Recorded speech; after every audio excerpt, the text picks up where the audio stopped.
Magluto tag para empanada filling mga guys. So yan, magsukti lang taog, garlic ray akong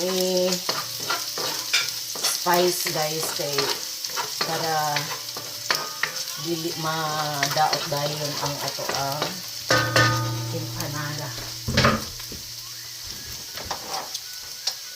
So, mao ni empanada filling nato. So, pork.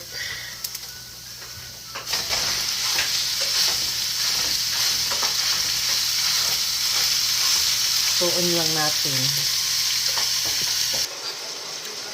Okay guys, pagtapos guys, lagyan natin ng spices, pepper. Hello!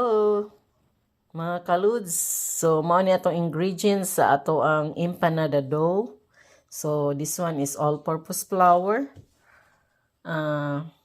butter, eggs, salt, sugar, vinegar, oil, and of course our cold water.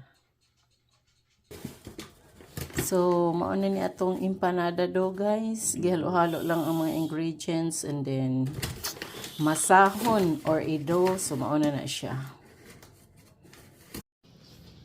So, maghimon lang taog. Ato na iporma ang atong empanada guys. So, mauna siya. Lingin-lingin lang nina ako.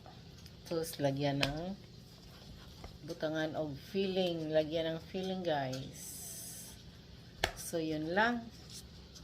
Tapos, iporma na siya ng empanada, guys. Ganyan lang siya. Iseld lang nimo yung, kilid. Ganyan. Tapos, iseld mo lang siya, ganyan.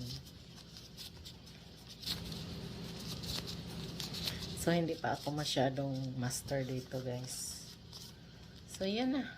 Empanada. Alright? Tuin mo lang sa mantika na maraming ganyan. Saka ito na yung finish product guys.